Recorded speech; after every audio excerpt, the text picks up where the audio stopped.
introduce yourself? I'm Cody Harris. I'm from Waldo, Ohio, and I'm a human performance major. You were granted a 6th year of eligibility after breaking a couple ribs last year. What were your thoughts when you were first injured and learned of the severity? Well, I went home, got an x-ray. I found out about it. And I was pretty upset, honestly, because I wanted to play football that year, but that wasn't God's plan for me, and kind of just went with it after that and kind of listened to Coach Browning and the coaches, and got the 6th year. Okay. What point did you realize that you wouldn't be able to return during the season a year ago? It was actually the following week when I went out home. I got the x-ray and like, hey, you broke 2 of your ribs, and I was like, it's always a good thing. So then called Coach Browning, and we just talked about a 6th year and see if that would be a possibility.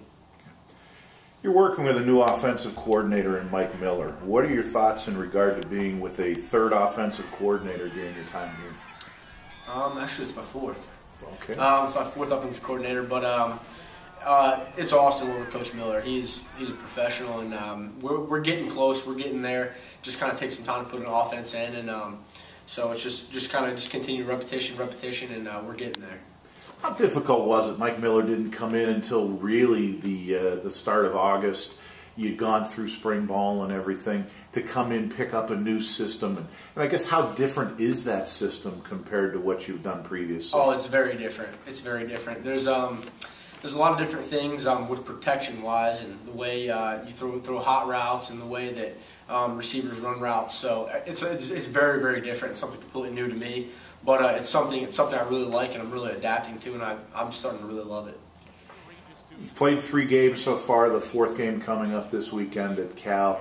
Where would you say, as an offense, this team is? How much has been able to put in, and how much growth is there for this offense? Oh, I mean, the sky's the limit for us, like especially with Coach Miller, just because he has so much knowledge and so much information that we're yet to even tap into. But as far as the season, we've kind of struggled here and there and kind of put ourselves in bad situations. But we just look forward to one game at a time, and the sky's the limit for us. Graduate in December. What are your plans when you finish up with your degree? I actually applied to PA school. I have an interview on October 20th. That's coming up, so I'm trying to get prepared for that. I'm at St. Francis. It's in Pennsylvania, and preparing for that. And then after that, that's about it as far as I know right now. 10 years from now, what would you like to be doing? Either be, like I said, either be a PA or a college football coach, which is really my passion, to be a college football coach. And I really love football and love being around it, and I don't think I ever will be able to put it past me. Your brother Trevor was a somewhat renowned quarterback here at Edinboro. How difficult was it following in his footsteps? I didn't really look at it like that. Trevor is my best friend, and we always talk and stuff, and he's always been there hand and foot for me, ready, if I have any questions and whatnot. And so it's kind of been a gradual process with him, and I didn't really think about it like that, and kind of came in and just did my own thing and tried to develop and, do the best I could. Trevor's playing professionally in Canada. How has he impacted your career as a football player and also as a student? The experience, professionalism. I mean, Trevor knows more than I do, and calling him, just be able to get little tidbits of information on what he sees and how he would deal with certain situations or kind of things we see in the film room. I kind of call him and, hey, what would you do? And he kind of tells me, and I can talk to the offensive coordinator. We can kind of come up with something that, maybe even a little bit better than what he originally thought. And But it's awesome to have him, just so like a go-to guy to go to outside of the coaching staff to have some really good knowledge. Talked a little bit about the academics. You're a 3.8 plus student. How do you balance the demands of football along with being such a successful athlete? And what would you recommend for others? It's really prioritizing your scheduling and your timing with stuff. Like when you have 15 minutes, you have to open the books for a little bit, and glance at your notes and kind of look over stuff, and then so when it comes to test time or it comes to like a project or whatever, you're ready to go. It's not like you're cramming the night before, or it's kind of a gradual thing. You really have to prioritize your scheduling and scheduling when you're going to study and practice. Your mother and father have rarely missed a game. They've been through an awful lot during that time period, I know. Talk about how they've impacted you and what their support has meant to you. Oh, I mean, I can't even explain that. That's tough to explain.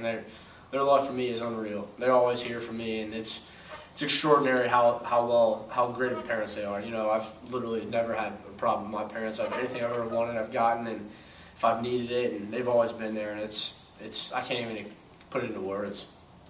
There was a time period, particularly early in your career, where your mom was pretty seriously ill. How much did that impact what you're doing now, both as a student and an athlete? Well, I mean, when she was sick and when they got in their motorcycle accident, I kind of took care of them just because my other brothers and sisters were gone or they have their own families, and it was tough for them. So I kind of was the guy there, and just little things like that. Like it really, you know, kind of pushed me towards like, yeah, that's really what I want to do. You know, because I enjoy doing that, and especially taking care of my parents. I understand that, but also just like the medical field and, you know, understanding what was going on with them and how I could help them, you know, was really really pressed me towards being a PA, and that's kind of that track I've taken and understanding that's what I wanted to do. Been very active in community service and also practicing your faith. Would you discuss some of the things you've done in that area? Well, first off, here at school, we've had Bible studies. Sandy Everhart and Sandy and Nathan Everhart kind of took me under their wing and kind of, you know, allowed Bible studies at their houses and kind of brought my faith to school and allowed me to expand. Outside of that, Antoine Burton, we went on a mission trip to Dominican Republic. That was a great time, and really, that's really kind of what I think pushed me to the next level. Was that I kind of really it was skyrocketing me towards my faith, and other things just kind of fell into place and just kind of where God has put me, and kind of just trying to do my best where I was at. A year from now, how would you like people to talk about Cody Harris as a football player and also as a person?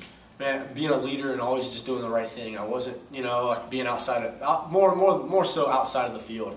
You know, I don't want to be the guy that was, you know, getting in trouble or doing the wrong thing. Kind of the guy that kind of gave a good thing for the younger guys to look up to, somebody to look up to, and to really just be that guy that people look at in a couple of years and say, yeah, he did the right thing and he was a good kid.